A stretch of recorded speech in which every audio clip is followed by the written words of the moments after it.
Eu vou falar sobre o caminho secreto de Lúcifer. Como tudo começou, como que o pau quebrou, rolou o negócio. E hoje eu quero trazer alguns dados importantíssimos para vocês nesse contexto de batalha espiritual. Eu senti que devo continuar nisso, a gente ouve a voz de Deus. Ezequiel 28 e 18, 28, 12, pode colocar esses pipocos, isso é o problema aqui do microfone. Diz assim: como foi que caístes do... Ezequiel, você pôs Isaías, Ezequiel 28, 12.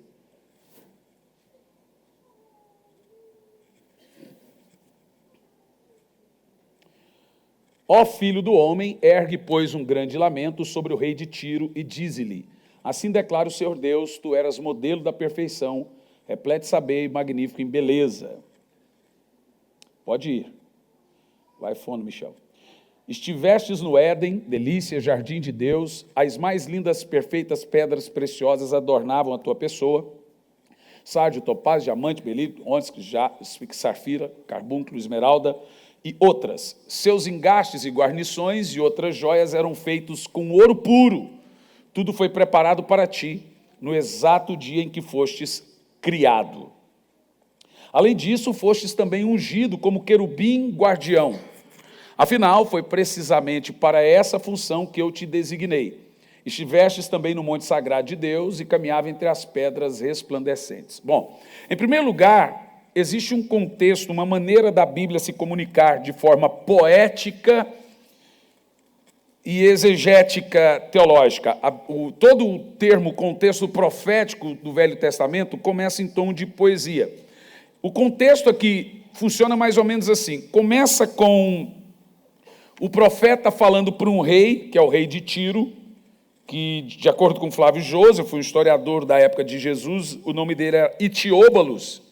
E Tiro era uma cidade fortificada com seus muros altíssimos e impenetrável. Então ele era muito arrogante, esse rei, muito arrogante. Então Deus vai falar com o rei de Tiro, mas no exato momento que ele está falando com o rei de Tiro, ele usa Lúcifer como exemplo para falar com o rei de Tiro. Então aqui você pega alguns biblistas e teólogos que dizem o seguinte: esse texto não pode ser usado para falar de Lúcifer, porque está falando do rei de Tiro, o que é verdade. Mas o rei de Tiro não esteve no Éden. O rei de Tiro não era querubim ungindo.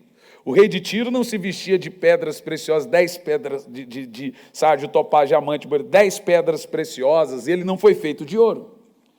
Funciona mais ou menos assim: o anticristo, quando vier à terra, ele vai vir, um homem, mas a Bíblia diz que ele virá com toda a eficácia de Satanás nele. Judas foi chamado de filho do maligno, Pedro foi chamado de Satanás. Pedro não era Satanás, mas quem estava atuando nele era Satanás. Nesse ponto aqui que o profeta começa falando para o rei Itióbalos, ele usa Lúcifer como exemplo, e aí ele nos traz uma revelação muito tremenda de como tudo começou, como esse cidadão, que até então era irmão criacional nosso, irmão no termo criação, porque Lúcifer não é um Deus caído, mas um anjo caído, ele se tornou um Edom. Edom é irmão de Jacó, que passou a vida inteira perseguindo seu irmão para matar, como Caim matou seu irmão. Lúcifer é uma espécie de irmão criacional da raça humana que procura os seus irmãos para matar. Como criação de Deus, porque tudo que é criação de Deus é filho. Nesse contexto, antes que alguém, como algumas pessoas me viram dizendo isso, eu sou irmão do diabo. Ah, meu Deus. É óbvio, se nós seremos como anjos, se os anjos que estão no céu são chamados de filhos de Deus, e Lúcifer era um anjo, é óbvio que ele era filho de Deus. Fica evidente, o cara no inferno, em Lucas 16, foi chamado de filho, mesmo estando no inferno. Então o contexto aqui mostra como tudo começou, e a coisa começou o seguinte: como ele se tornou inimigo. Então, para responder isso, nós temos que recorrer à Bíblia para entender a origem de tudo. Esse é o santo graal da geografia bíblica, gente. O que você vai ouvir aqui. Para quem já leu meu livro, já tem um pouco de alguma familiaridade com o texto, mas aqui se explica tudo. O texto aqui no verso 13 sobre Lúcifer: estivestes no Éden, jardim de Deus, lugar de delícia. E aí eu pergunto, o rei de Tiro esteve no Éden? O rei de Tiro se vestia e foi feito dessas pedras preciosas? Então a profecia, ela é sim para o rei de Tiro, assim como Isaías 14 era para o rei da Babilônia, Ezequiel 31 para o faraó, mas arremete a Lúcifer. É igual eu falar para você, meu irmão, você está muito orgulhoso, você está com a síndrome de Lúcifer, não se esqueça que Lúcifer caiu do céu por causa disso. É exatamente isso que a profecia está fazendo com o rei de Tiro. Sobre a trajetória de Lúcifer, no verso 13 começa assim: estivestes no Éden, agora está falando de Lúcifer, lugar, no jardim de Deus, as mais lindas pedras preciosas você foi feito. Veja, Lúcifer não se vestia de pedra, ele era as pedras. Ele foi feito dessas pedras, uma delas ouro. Por isso que o termo que se dava para ele era a brilhante ou a estrela da manhã. Porque ele reluzia, ele era absurdamente belo. Imagina alguém feito de safira, de esmeralda, de diamante, de berilo. Você lembra o que é um berilo? Naquela mensagem minha passada eu falei o que é um berilo. O trono do Senhor é feito do quê? De uma pedra de berilo, aquela pedra roxa. Você imagina essa mistura? E tudo isso foi coberto para o lado de fora, ele não era, o lado de dentro ele era essas pedras, e do lado de fora ele foi coberto de ouro. Deus fez ele dessa composição. Se você pegar a geologia da Terra, você vai perceber que o ouro ele não tem anatomia terrena. Não existe átomo terrestre para o ouro. Você sabia que o ouro é extraterrestre? Você não sabia disso? Faça uma pesquisa simples geológica e você vai perceber que o ouro é um metal extraterrestre. De onde veio esse bichinho que a gente gosta tanto? Eu tenho um problema sério comigo. Se eu pôr qualquer coisa que não é ouro, começa a dar coisa. Tem gente que fala que tem essa alergia. Eu estou falando que, pastor, eu tenho alergia, eu não posso usar bijuteria. Eu falei, que boa alergia, irmão. Que alergia boa, né? Tem uns que falaram que tem alergia a ovo, não pode comer ovo. Eu só posso comer carne, pastor. Então, assim, existe uma pergunta que é feita sobre esse início da questão de Lúcifer. E a questão de Lúcifer descortina o mistério da Terra. Porque a ciência vai dizer que a Terra tem 14 bilhões de anos. 14, é isso, gente? Alguém me ajuda aí? Mateuzinho? Então estou certo. O Mateuzinho é o outro ET. Ele não é dessa terra. 14,6 bilhões de anos. A teologia diz que a Terra tem 6 milhões de anos. O que não faz sentido que você tem fósseis que antecedem a essa data de 6 milhões de anos. O homem tem 6 milhões de anos. O homem, eu e você. Mas você tem fósseis na Terra que ultrapassam os 6 milhões de anos. Né? Se o universo tem 300 bi, a Terra 14 bi, e isso é descoberto pela a velocidade da luz, somado isso para trás, você começa a perceber a idade das coisas. Como a luz se propagou, chegou até nós, você vai fazendo a soma. É uma soma científica, física, muito simples. Mas a questão da Terra, e aí isso vai descortinar para você uma coisa muito importante. Então, o que eu vou desenhar para você aqui em primeiro lugar? Primeiro, eu vou desenhar para você nada.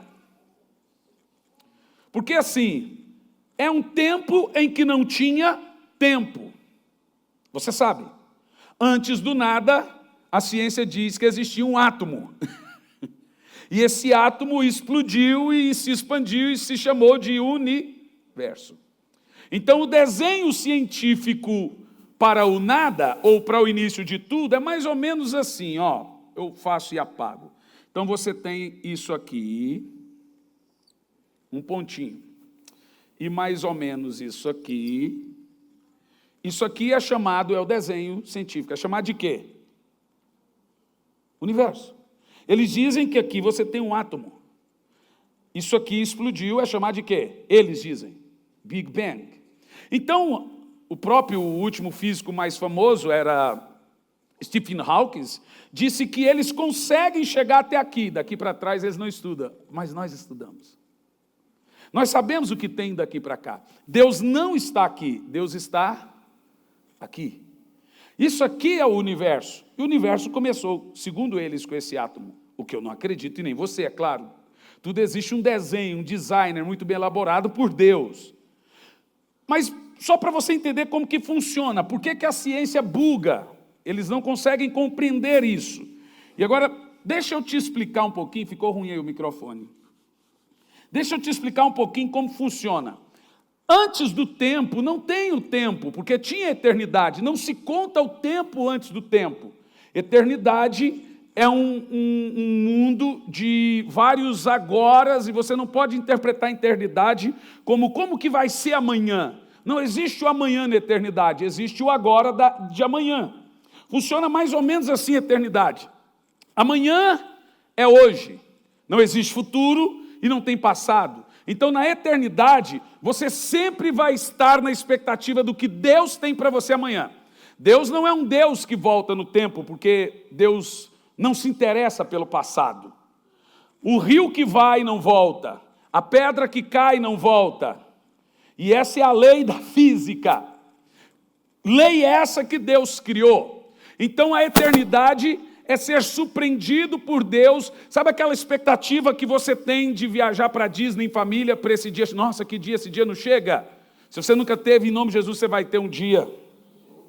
Porque em nome de Jesus vai tirar o visto para os brasileiros, para os Estados Unidos. Tirar não vai, mas que vão facilitar em 50% agora, já está declarado. Agora sim, essa expectativa de ser surpreendido pelo dia de amanhã, ou pelo um casamento, ou pela uma formatura, ou pela uma grande viagem, é a expectativa do agora da eternidade. Deus é um Deus de coisas novas, então o que Deus vai preparar para você, dentro da eternidade. O que é eternidade? Eternidade. Olhe para o seu relógio e diga eternidade. Só que o nosso relógio, ele repete as horas. A eternidade não. Então imagine você que estar na eternidade é sair de um ponto. E ele vai voltar. Mas são vários pontos de agora. Isso aqui é novo. Não é futuro. É hoje. Tudo será hoje. Você será surpreendido dia após dia por Deus. E você sempre vai ficar naquela expectativa. O que Ele tem para nós agora? Isso é eternidade. É um prazer tão inigualável, porque você vai sempre estar naquela expectativa de algo novo que Deus vai lhe dar durante 100 anos, 200, zilhões, chamada eternidade. E Deus é um ser que vive já nessa eternidade. Ele está experiente com esses agoras. Eu quero muito ir para lá. Aqui você fica ansioso pelo dia de amanhã. E o amanhã só existe porque o homem caiu. Agora, o que aconteceu? Aqui nós temos a linha da eternidade. Então não temos o tempo. Nós temos um kairos, que é chamado de tempo para facilitar para nós. Mas nós temos a linha da eternidade. Quando o homem caiu, essa linha para nós deixou de ser assim. E ela passou a ser o quê? Uma chamada linha do tempo, chamado tempo Cronos, linha miserável. Meu Deus do céu. Aqui nós temos uma linha do tempo. Agora, o que é impressionante é que essa linha ela era uma bola. Quebramos a linha do tempo por causa do pecado. A morte deixou de viver eternamente. Agora pense o seguinte, Deus não caiu. Então Deus está fora do espaço-tempo, física. Deus não está na lei da física. Jesus quebrou a lei da gravidade. Ele andou sobre as águas, passou sobre a parede. Filipe e você não crê em viagem temporal, em que o tempo e espaço é rompido, Filipe foi transladado na relatividade do tempo.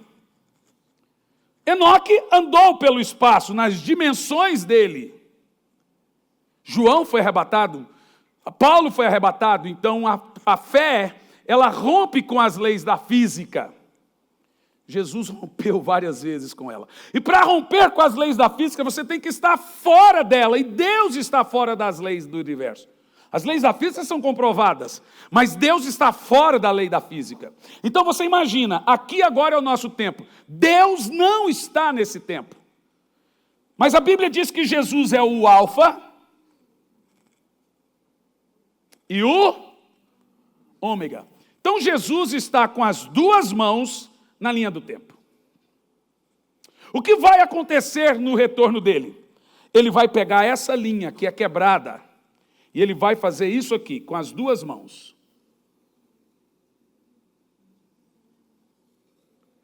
E vai voltar a ser eternidade. Ele está no alfa e no ômega. Ele vai juntar as linhas que foram quebradas e tudo vai voltar a ser eternidade. Agora, olha que coisa interessante. Presta atenção no desenho que eu vou fazer para você entender. Aqui nós temos uma pequena linha. Você sabe que na lei do universo não existe linha reta. Não sei se você sabia, mas agora você está sabendo. Existe linha curva. Tudo vai se curvar ao globo. O universo é curvo, o universo é volátil, ele não é achatado e etc. Então você pode construir uma casa reta. Ela vai se encurvar a curvatura do globo. Percebeu o que eu disse? É física. Mas vamos fazer uma linha reta. Por isso que quando você viaja daqui para a Europa, você chega num fuso-tempo, porque você não vai em linha reta. Você vai se dobrando a curvatura do tempo. Percebeu o que eu disse? Então aqui nós temos uma pequena curva de linha reta no tempo. Aqui nós vamos fazer um hiato bem grande. Presta atenção nisso. É quando o tempo foi quebrado. E aqui nós vamos fazer uma outra linha enorme de tempo. Olha o que eu vou fazer aqui. Um globo. Primeiro globinho. Um segundo globo. E um terceiro globo. A Terra tem várias fases. Esse primeiro globo. Primeira Terra. Diga primeira Terra. Segundo globo. Vou riscar completamente essa segunda terra, porque ela está sem forma e vazia, e existe trevas sobre a face do abismo. E agora temos a terceira terra, é a terra recriada dos 6 dias.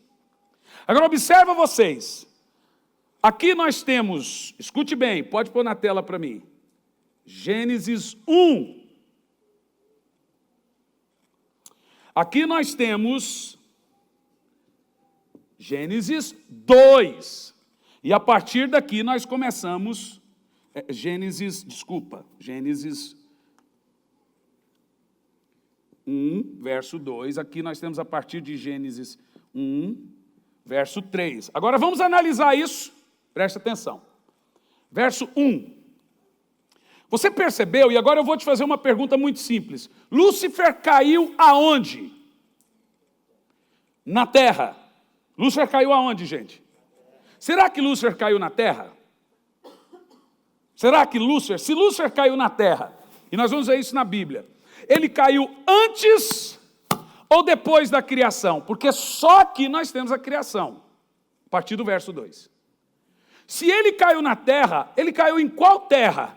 Se só a partir dos 6 dias você tem o que alguns chamam de criação. Veja como as coisas não começam a fazer as contas.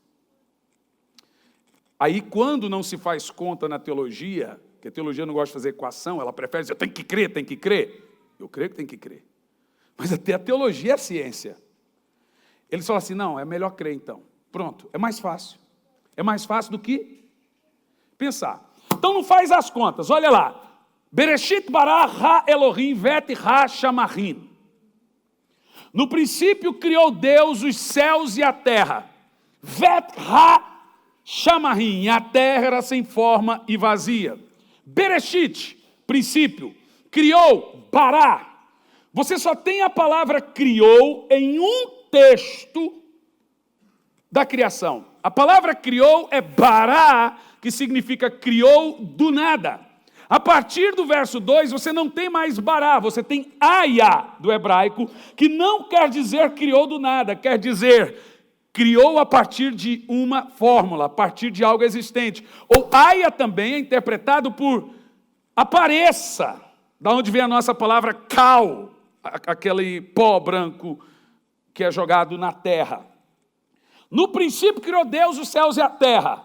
Essa primeira terra está em Gênesis 1, verso 1. Ali Deus fez tudo o que você possa imaginar. Céus, nebulosas, as estrelas, anjos, os 3 céus, as 7 dimensões, as leis da física, lei da termodidática, lei dos quartos, lei dos nêutrons, lei de tudo que você possa imaginar, dos átomos.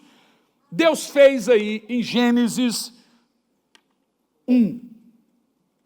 E agora você leu comigo na Bíblia que Lúcifer habitava um lugar chamado Éden. Para isso ser verdade, nós temos um dado muito importante.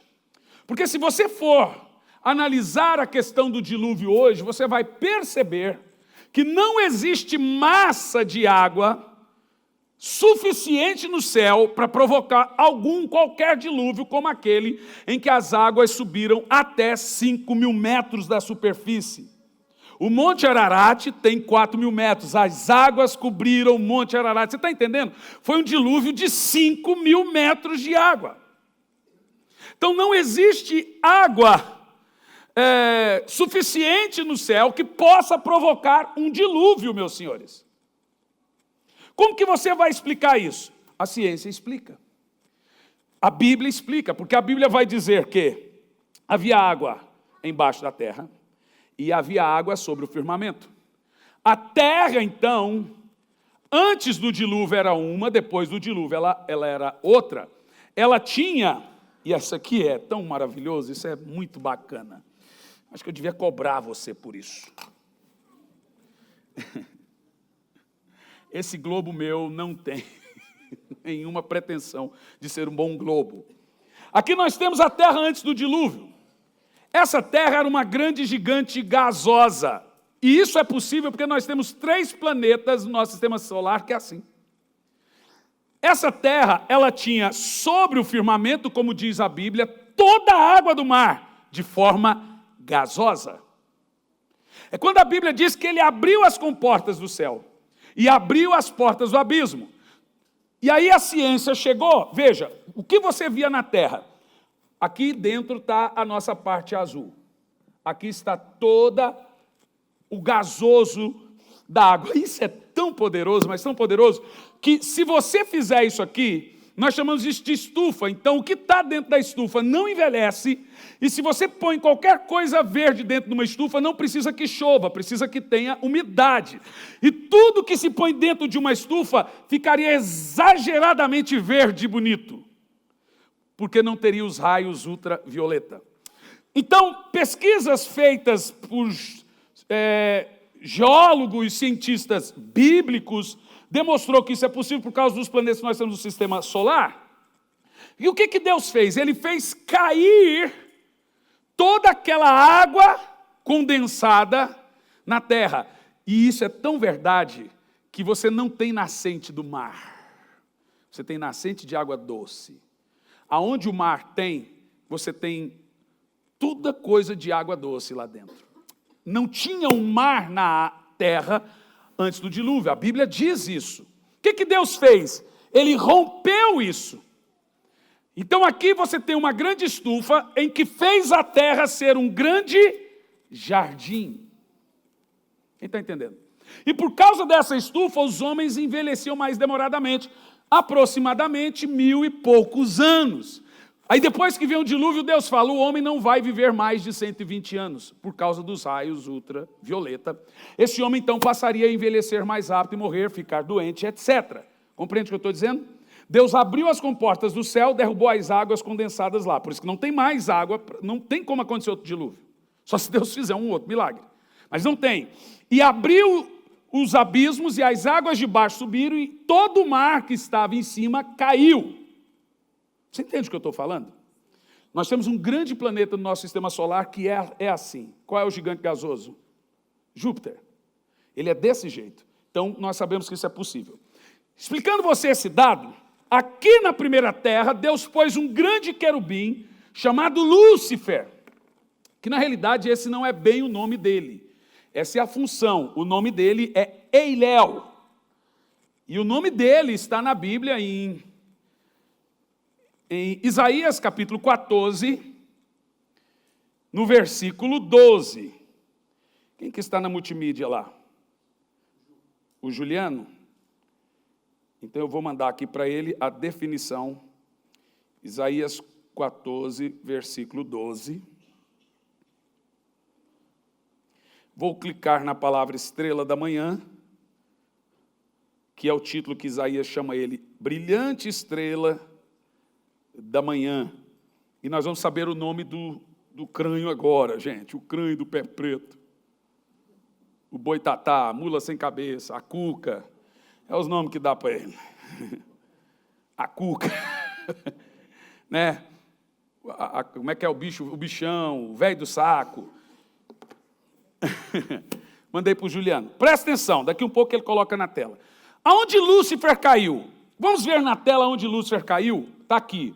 Como foi que caístes do céu? Temos ali a palavra estrela da manhã, você vai ver que ali está o nome dele. Mas ali está só o significado. Mas ali no estrela da manhã, já coloco para você, está ó Eiléu, nome do anjo. Filho da alva, da alvorada, como fostes atirado à terra, tu que debilitava as nações. Que nações? What? Aqui nós estamos antes do abismo, antes do Éden de Adão. Nós temos um hiato de zilhões, de muitos anos, antes de Gênesis, no versículo 2. Calma, é só o som. Antes de Gênesis, no versículo 2, nós temos um vácuo no tempo, chamado gap, hiato, abismo. Um hiato absurdo. Aonde Lúcifer caiu? Então presta atenção. Nesse texto, atirado à terra, não significa a terra, nossa planeta, ou atirado ao chão. Aqui nós temos a terra, terra. Verso 13.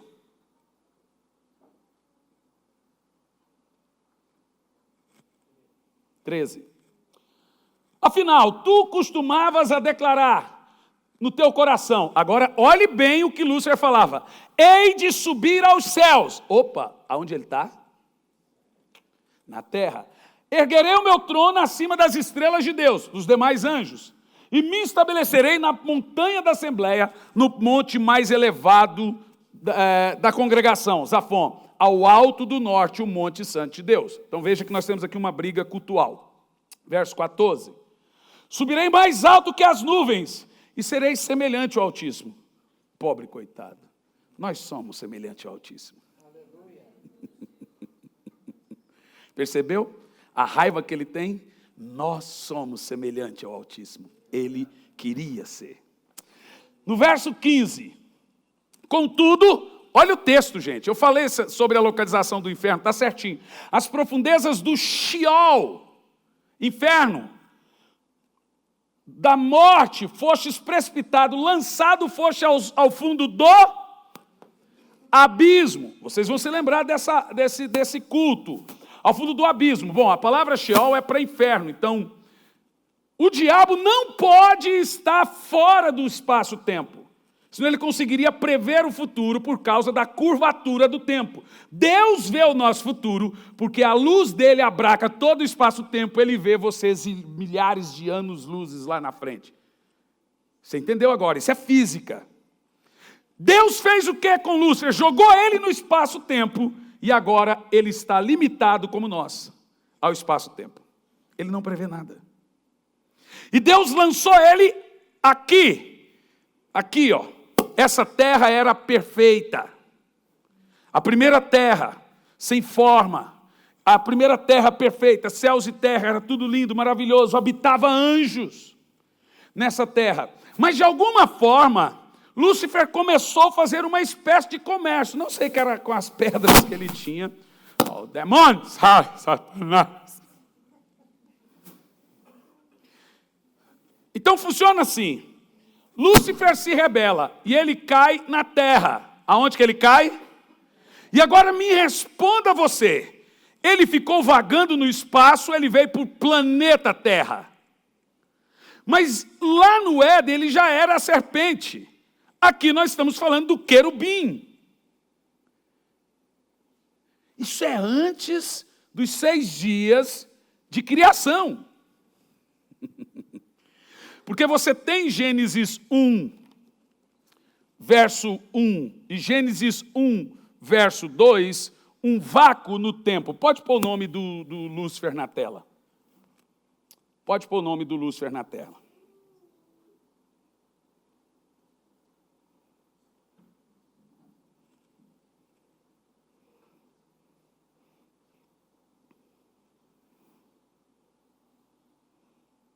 Bom, leiam você lá, como é que está o nome dele? Ó, estrela da manhã, está vendo? Ó, são essas, como caíste do céu, ó, estrela da manhã, filho da alva. Qual é o nome que tem ali?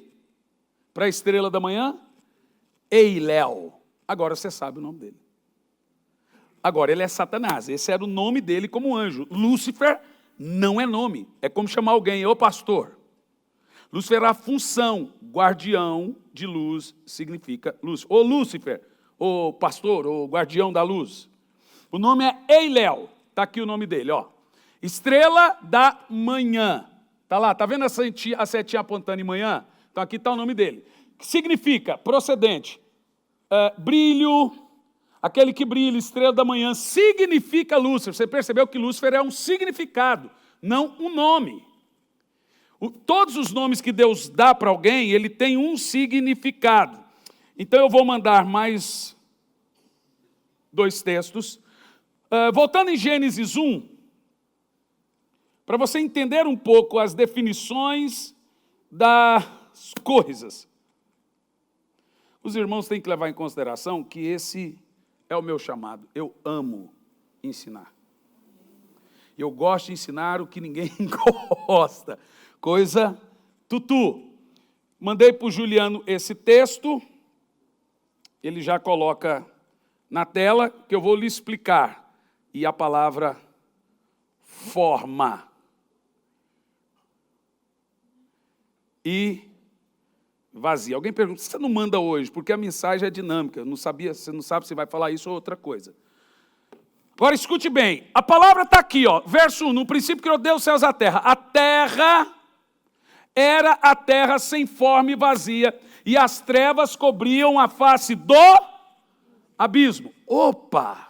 Você lembra que Lúcifer caiu no abismo? Por que o Espírito de Deus pairava sobre as águas? Então nós temos em cima desse abismo aqui, ó, a terra está coberta de água, você lembra? Você já leu na Bíblia Deus criando água? Vou criar a água. Ou dizendo, vou criar a terra. O homem foi feito do pó da terra. Onde é que estava a terra aqui? Embaixo das águas. E o que Deus fez para cobrir o abismo? As águas. Lúcifer foi jogado aonde? Com a terça parte dos anjos? No abismo. Quem está entendendo o que eu estou falando? E Deus cobriu o abismo com água. Então veja, o Espírito de Deus pairava sobre as águas e havia trevas sobre a face do abismo. Então agora nós temos uma terra caótica, uma terra destruída, uma terra derretida. Você já leu esses salmos? As nações se embraveceram, os reinos se moveram. Ele, Deus, levantou a sua voz e a terra se derreteu. O que acontece na terra? De alguma forma, Lúcifer criou um caos, uma briga, uma espécie de guerra, se rebelou com seus anjos, e Deus chama esses anjos no céu. E quando esses anjos sobem no céu, põe Apocalipse no capítulo 2, a Bíblia fala de guerra entre Miguel e seus anjos, e Lúcifer, ou Eiléu, com seus anjos, e Deus os arremessa do céu, e eles são lançados à terra. E o que nós lemos aqui agora em Apocalipse 12, versículo 9, apesar que Apocalipse está no futuro, ele remete, fala de coisas passadas. Como que Deus lançou a antiga serpente? Olha lá. Assim o grande dragão foi excluído para sempre. Agora ele vai voltar ao passado. Ele é a antiga serpente que se chama Diabo ou Satanás, que tem a capacidade de enganar o mundo inteiro. Ele e os seus anjos foram à terra. Ele não ficou vagando no espaço como os adventistas falam. Igual os filmes de Hollywood, tem lá o Thanos vagando no espaço, destruindo os planetas, por isso que os planetas não são habitados, porque Lúcifer ficou destruindo os planetas, e quando Deus fez a terra, ele pulou na terra. Isso é conversa, irmão. Isso sim é ficção. Agora nós estamos falando de ciência e teologia. Ele foi arremessado na terra. Quer ver? Vai o versículo 12 desse capítulo, por favor. Aonde Lúcifer foi lançado? No nosso espaço-tempo. Ele não estava no nosso espaço-tempo. Olha que coisa louca, gente.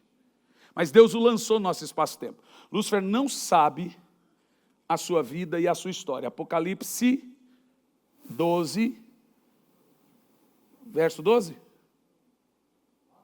9.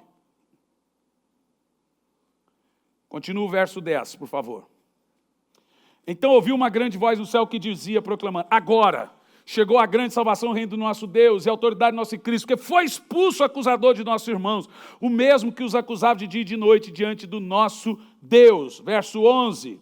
Eles, portanto, venceram por causa do sangue do Cordeiro, por intermédio da palavra do testemunho que deram, e não amaram a sua vida após a morte. Pula para o verso 13, por favor, direto. O dragão, aí vem a história toda de tempo cronológico de Apocalipse. Ora ele vai, a Bíblia não é cronológica, ora vai falar do futuro, ora vai falar do passado. E analisando isso com você agora, de maneira bem simples, essa primeira terra aqui, ela foi derretida por causa da ira de Deus. A Bíblia diz que por causa de Lúcifer, Deus acendeu um fogo e chamou aquilo de inferno, e arremessou Satanás e seus anjos de volta na terra que eles causaram o caos. Essa terra pegou fogo. E os irmãos sabem que isso vai acontecer de novo. Isso vai acontecer de novo. Essa terra pegou fogo. E aqui nós temos um relato do que aconteceu com a terra. Por favor, Ezequiel 31 e 18. Mais uma vez, de forma poética, o profeta vai começar falando de Faraó, mas vai mostrar o que aconteceu com a terra, o que virou a terra. Deus fez luto e a terra foi destruída. Os irmãos vão se lembrar que eu falei disso no contexto das árvores, que também é Lúcifer. 31 e 18. Qual das árvores do Éden, delícia, é comparado em ti em glória e majestade? No entanto, serás lançado além, precipitado às partes inferiores da terra. Está aí o abismo. Precipitado às suas... Estarás, pois, na companhia de outras árvores do Éden. Está falando de anjos. Esse Éden não é o Éden de Adão, é o primeiro Éden. A terra toda era chamada de Éden. O jardim, por causa do efeito estufa, tudo era verde. Maravilhoso. E diz assim, contigo, eis que jazera entre aqueles que foram mortos pela espada, no meio dos incircuncisos. Volta agora o verso 1 desse capítulo. E para a gente pegar o contexto inteiro, quando Deus, verso 1 desse capítulo, por favor. E sucedeu que veio a minha palavra do Senhor, dizendo, nesses termos ao terceiro mês, pode continuar, verso 2 em diante. Ó filho do homem, dize a Faraó, mesma coisa que eu te disse, agora vai citar Lúcifer como exemplo. Quem é comparado em ti em glória e majestade e poder? Vai sempre passando. Considerai o seguinte exemplo, gente, isso é muito claro na Bíblia. A árvore não é Faraó. Ele vai usar Lúcifer como exemplo. A Síria outrora era um cedro do Líbano, com velhos frondosos ramos, cuja imensa folhagem fazia a sombra da própria floresta. Seu topo ficava acima das mais altas árvores. Eu falei da árvore do conhecimento do bem e do mal. As águas nutriam as fontes profundas, faziam desenvolver. Os seus ribeiros corriam límpidos e generosos. É a terra. E generosos, desde onde estavam plantados, se estendiam todas as árvores do jardim, do bosque, é a terra. Por isso ele cresceu mais do que todas as árvores da floresta. Os seus galhos se multiplicaram e se espalharam-se por todos os lados, graça à fartura de água passando por suas raízes. Pode continuar. 7. Era uma beleza majestosa, na grandiosidade do seu porte, na extensão dos seus ramos, pois as suas raízes desciam às muitas águas. Esse era o Eiléu. Nenhum dos demais cedros plantados no jardim de Deus conseguiam rivalizar com sua formosura, nem os pinheiros eram capazes de igualar a você, tampouco os plântanos podiam comparar-se com os seus galhos, nenhuma árvore do jardim de Deus se assemelhava à sua beleza. Fazendo uma metáfora entre a árvore do conhecimento do bem e do mal e Eiléu, no caso Lúcifer. Por isso eu o fiz exuberante, com as mais ricas ramagens, de modo que todas as árvores do Éden, delícia, que estavam no jardim de Deus, o invejavam, provavelmente anjos. Continua. Portanto, assim diz o Senhor Deus, como ele desenvolveu-se e se tornou tão alto, estendeu seu topo acima das espessas folhagens, e observando a sua maneira como no seu coração, se ensoberbeceu por causa da sua grandeza. Olha aí quem é o bicho. Continuando. Eu mesmo entreguei aos governantes das nações, para que este o tratasse segundo a sua malignidade. Eu o rejeitei, como Deus fez com Eiléu. Então as mais impiedosas e sanguinárias nações. Agora põe no verso 15, por favor, que a gente pula assim. Assim, portanto, declara Yahvé o soberano, no dia em que Lúcifer desceu ao Sheol, a sepultura, e passou para outra dimensão, o além, eu fiz que o abismo se enchesse de... Deus fez luto. O que Deus fez? Luto por ele. Estanquei os riachos. Ele jogou todas as águas no abismo. Foram elas que foram devolvidas no dilúvio. E a sua fartura de água límpida foi retida. Por causa dele, vestiu o Líbano de trevas. E todas as árvores desfaleceram e murcharam até a morte. As 3 fases da terra. Essa terra foi derretida. Deus tem um período de luto. Não sabemos por quantos anos. Essa terra negra e caótica, derretida, sem forma e vazia. Nós temos 2 palavras em hebraico para sem forma e vazia. Tohu, bohu. Tohu não é sem forma, é vir a ser. Sem forma é devastada. A terra tornou-se, passou a ser, se já estiver aí, devastada e vazia. Deus não cria caos. Deus criou tudo perfeito, tudo maravilhoso. Agora vamos lá. Presta atenção. No princípio criou Deus os céus e a terra. A terra, porém, lá na setinha está escrito o quê? Mais alto, gente. Estava. Qual palavra que nós temos aqui? A palavra que nós temos aqui é Aya. O que significa essa palavra? Vamos ver aqui. Ser, tornar-se, vir a ser, aconteceu, tornar o lugar, passar a ser isso, viu? A terra não foi assim, ela passou a ser assim. E ela passou assim por causa da rebelião luciferiana. Essa terra, ela precisa chegar aqui, a partir do versículo 2, e Deus recria essa terra. Só que agora temos um problema. Quando Deus recria essa terra, de alguma forma, quando as águas baixam aqui, a terra está embaixo das águas, Deus disse, faça a separação entre a parte seca e a molhada, o abismo ficou exposto e os demônios e Eiléu saíram. E agora quando você chega no Éden, porque esse Éden foi destruído, Deus recria, restaura, chamado de dias de restauração da terra, os 6 dias. Satanás agora já está lá como a antiga, ou como a serpente, enganando e destruindo e derrubando a mulher. E qual é o motivo que ele faz isso? O motivo que ele faz isso é porque você foi feito à imagem e semelhança de Deus, que era o sonho de consumo dele. Serei semelhante ao Altíssimo. Diga, eu sou semelhante a Deus. Diabo não. Apocalipse 12, versículo 4, fala de como Deus o lançou a esse abismo, e ele se tornou um ser maligno, destrutivo, rancoroso, cheio de mágoa, rancor, que só tem violência no seu coração. Apocalipse 12, verso 4. A sua cauda arrastou após si a terça parte das estrelas do céu, as quais arremessou sobre a terra. Ele arrastou a terça parte dos anjos, calculando que exista, no modo bem hipotético, 10 zilhões de anjos, caiu 3 zilhões e viraram demônios. É muito demônio na terra, gente. Mas a vantagem é que para cada demônio tem 7 anjos. Se tem muito demônio, tem 7 vezes mais anjos. Diga amém. Jesus, em Lucas 10, 18, diz: eu vi Satanás cair do céu, feito um raio. Em Apocalipse 12, no verso 7 e 9, fala que houve guerra no céu.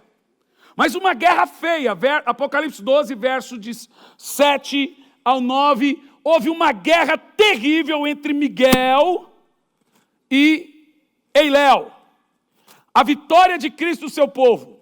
Vamos ler juntos? Houve então uma guerra nos céus. Miguel e seus exércitos. E os anjos lutaram contra o dragão, ao que o dragão e seus anjos revidaram. Continua. Contudo, eles não foram suficientes poderosos e dessa maneira perderam o seu lugar nos céus. Então o que nós temos aqui? A explicação de tudo. O que nós temos aqui agora é que Deus criou Adão, restaurou a terra e deu para Adão um presente. A terra. Tudo que era de Eiléu, antes de Adão, Deus deu para o homem. Disse: domine sobre tudo. Essa terra é sua. Ele não tinha mais a terra. Ele está ali agora como intrusão. Agora, olha que coisa séria que você vai ouvir. Quando Adão e Eva caíram na ladainha da serpente, a serpente é um animal criado por Deus, ela se tornou de forma mediúnica, ela foi incorporada por Eiléu, era um animal do campo, não andava rastejando, era um animal de porte alto, era um animal de serviço braçal com o homem, a Bíblia diz o animal mais inteligente que Deus havia feito, depois do homem. Então ela conversava, ela falava, e a forma como Eva conversa com a serpente mostra que ela era íntima da casa. Então esse Adão e Eva, eles colocam na mão de Satanás todos os reinos do mundo. E agora Satanás pega Jesus e leva ele na ponta do pináculo e diz assim: está vendo tudo isso aqui? Olha ali, ó, os prédios, a arena do Atlético, a arena do Corinthians, tudo isso é meu. E eu te darei todos os reinos do mundo se prostrado me adorares. E olha o que Satanás diz a Jesus: isso me foi dado, e eu dou a quem eu quiser. Quem deu os mundos para Satanás? Responda, gente. Já era dele. Ele perdeu, ele se tornou inimigo. Ele é confinado ao Sheol, aqui ele é confinado. Já falei sobre isso. Essa terra aqui deixou de existir, e essa terra vai pegar fogo de novo, como a Bíblia diz. Vai vir novos céus em uma quarta fase da terra. Ela vai ser queimada de novo. E ele se tornou inimigo. Adão ganhou de Deus um presente. Pense comigo aqui. Vem aqui, pastor Cliff, por favor. Eu dou um presente para o pastor Cliff. Como diz o tio de Elisandra, pastor Clipe. Ô, Clipe! Eu dou um presente para o pastor Cliff. Pronto, é dele. Pastor Cliff agora vira meu inimigo. Eu posso tomar dele o presente? Responda. Eu não posso. Mesmo que eu odeie. Eu não posso tomar. Assim são dons. Deus te deu os dons, você desvia, você continua com o dom. A palavra dom é presente. Então Adão e Eva deram para Satanás. Você não é o Satanás, é só um teatro. Deram para Satanás um presente de mão beijada com a queda. Eles deram a chave dos reinos do mundo para Satanás. E agora, por maneira sórdida, ele toma de novo, por sedução e manipulação, os reinos do mundo. Os que você lê na Bíblia, os o mundo jaz no maligno, Satanás, o príncipe do mundo, o príncipe desse século, Deus desse século e etc. É tudo dele. Porque a criação, o homem deu a ele.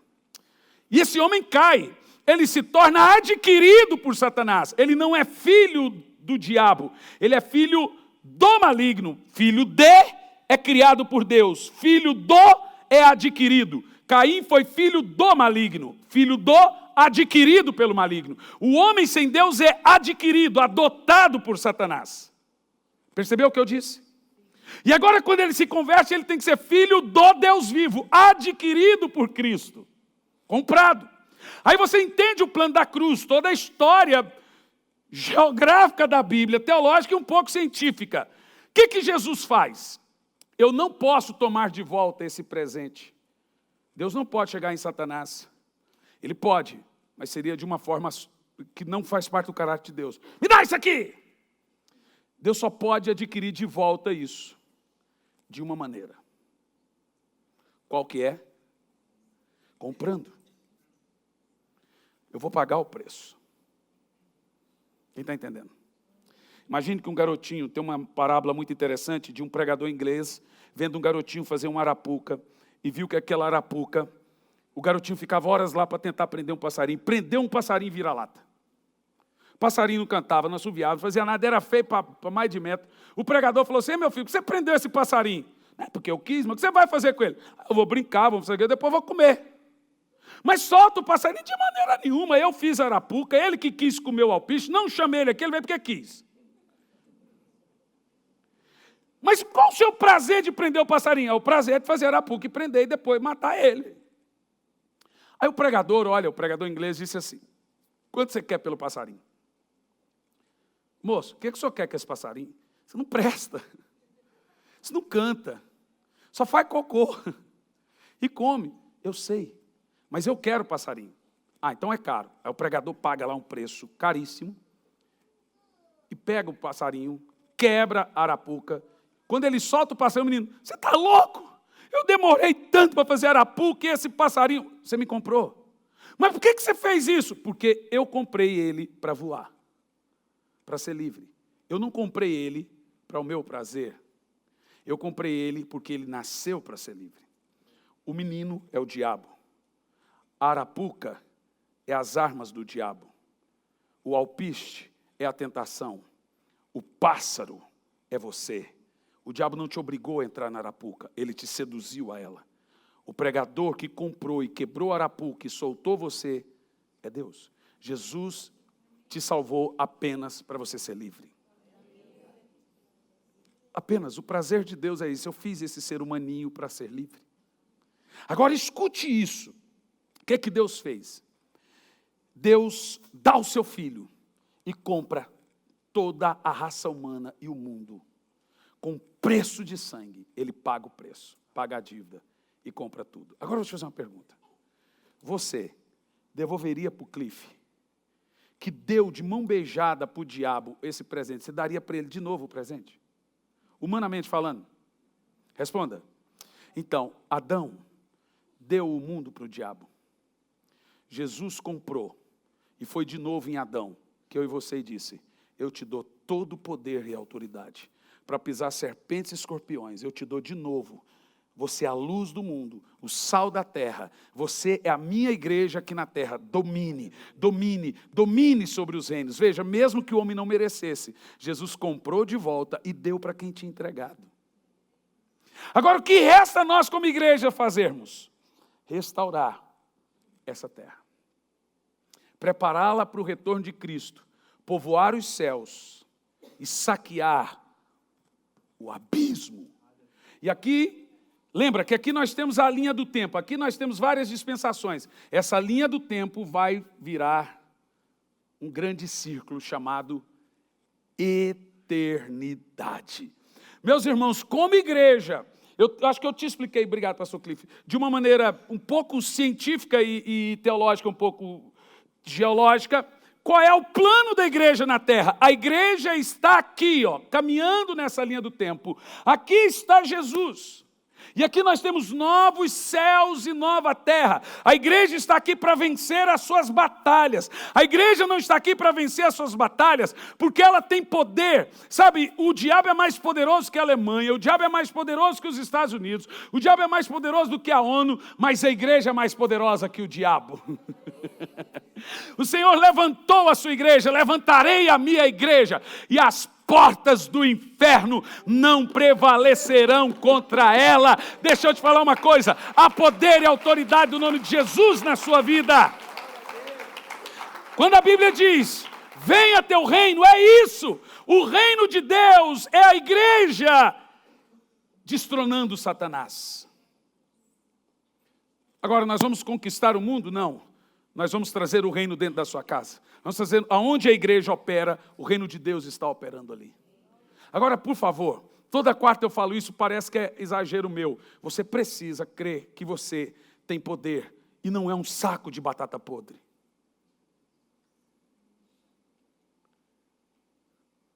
Não lutar com o diabo não te livra dele. Muito pelo contrário, te faz mais vítima. Você precisa enfrentá-lo. Porque tu tem armadura. Você percebe naquela anedota que Jesus falou? Ele saqueou e tirou a armadura do valente. Percebeu? Entrou um valente mais valente que o valente, tomou a armadura e tira tudo que ele pertence. Satanás não tem armadura. E agora ele veio para nós, para lutar com esse valente e disse, tome a minha armadura. Eu te dou a armadura, eu te dou o capacete. Você está pronto para a batalha. Você é o Davi que joga a funda direto para afundar o crânio do Satanás. Sabe, esse negócio, Davi disse, você vem a mim com espadas e varapaus, você vem a mim com macumba, com não sei o quê, mas Satanás, eu vou contra ti em nome do Senhor dos Exércitos. Quero que você olhe para a sua mão e diga em voz alta, há poder nas minhas mãos. Mas eu quero que você diga isso 3 vezes. Mais alto. Mais alto. Fique em pé. Fique em pé e feche os olhos. Você vai ficar com as mãos estendidas para a sua casa, no seu trabalho. E agora nós vamos fazer 3 minutinhos de batalha.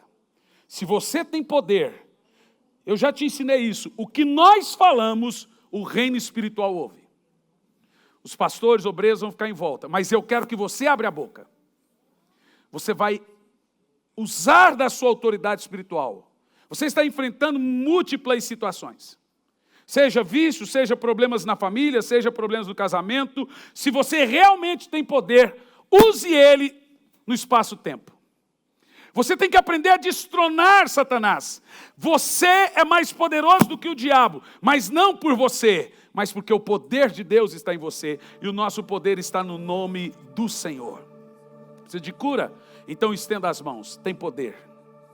Imporão as mãos sobre os enfermos, eles serão curados. Os demônios são expulsos. Agora eu quero que tu abra a boca, tu deixa de ser mole. Fale com o reino espiritual.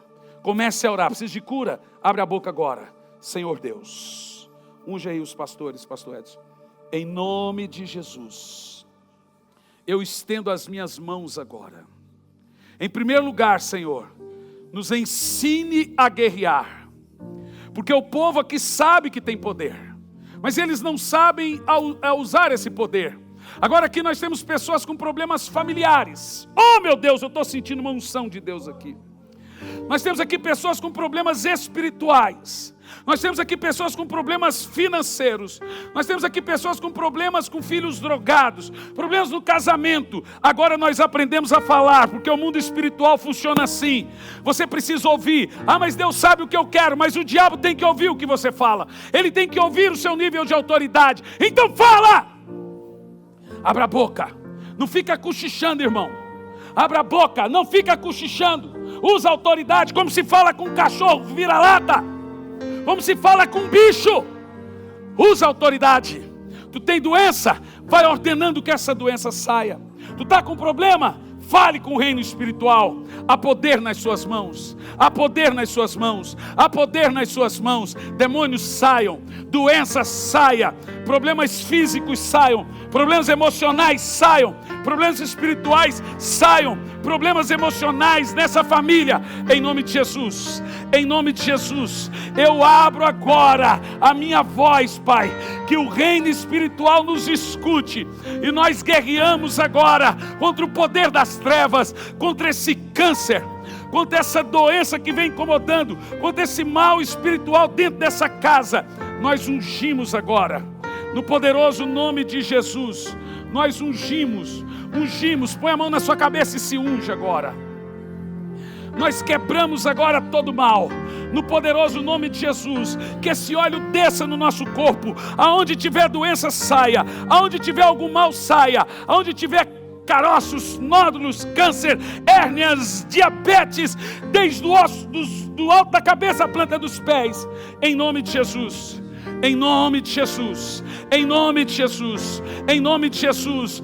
Há uma unção nesse lugar, em nome de Jesus, em nome de Jesus, em nome de Jesus, em nome de Jesus. Começa em nome de Jesus. Gente, tem milagre chegando na sua casa agora. Você sente isso? Tem milagre chegando lá no seu trabalho, tem milagre acontecendo aqui agora. Em nome de Jesus, em nome de Jesus, tem milagre acontecendo agora. Seu filho não está aqui, unja ele agora no reino espiritual. Ore pelos seus filhos no reino espiritual, ore pela sua casa, ore pelos seus negócios agora, em nome de Jesus. Pai, nós entramos nas regiões celestiais, no poder da oração, no poder do nome de Jesus, no poder do nome de Jesus, no poderoso nome de Jesus. Seja curado. Olha, gente, fica atento, tem gente caindo aí. Fica atento. Em nome de Jesus. Há poder no nome de Jesus. Há poder no nome de Jesus. Há poder.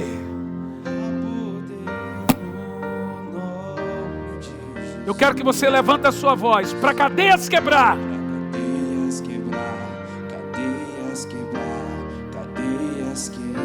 Mas você vai cantar como um guerreiro.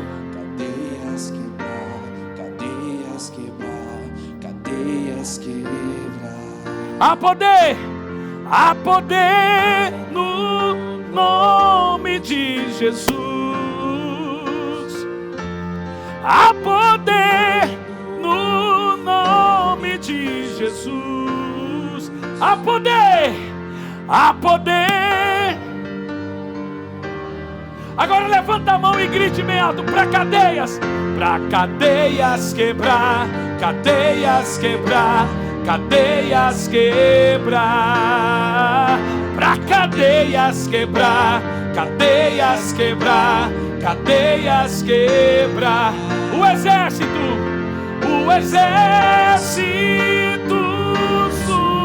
surgiu, o exército de anjos. Cante, um exército surgiu na sua casa.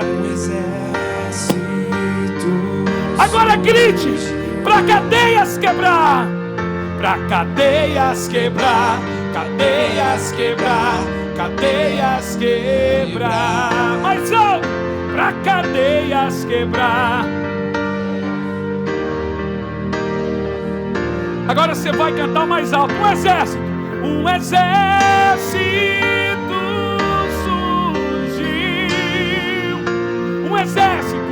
um exército. Você está sentindo essa guerra vencida aí? Um exército. Você está sentindo você vencendo essa guerra? Agora grite, para cadeias quebrar, Cadeias quebrar, cadeias quebrar. para cadeias quebrar, cadeias quebrar, cadeias. Poderoso nome. Aleluia. Aleluia, Pai. Senhor, eu creio em milagres essa semana. Eu creio em milagres sobre os meus irmãos que estão assistindo. Eu oro agora, meu Pai, pelo irmão Ademir, que acabou de fazer uma cirurgia, foi para UTI. Nosso irmão diácono. Toca nele agora lá, Pai. Precisamos do milagre lá. Toca, Pai. Em nome de Jesus. Oramos pelo Cleverton com problemas familiares. Tantos outros irmãos nos países que estão nos assistindo. Oramos pelos nossos irmãos na África, Pai. Carecemos de um milagre de tantos agora. Nós estamos aqui com o corpo, mas com os olhos fechados em oração. Estamos nas regiões espirituais. Essa é uma igreja de autoridade. Eu sinto muita unção de Deus aqui. Aleluia! Quem sente comigo? Ei, você está na região espiritual agora. Pegue o seu milagre em nome de Jesus. Segura aí.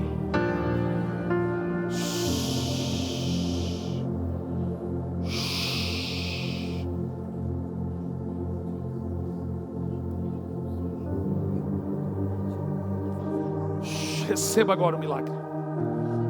Em nome de Jesus. Em nome de Jesus. Irmão, você está sentindo essa unção poderosa no seu corpo?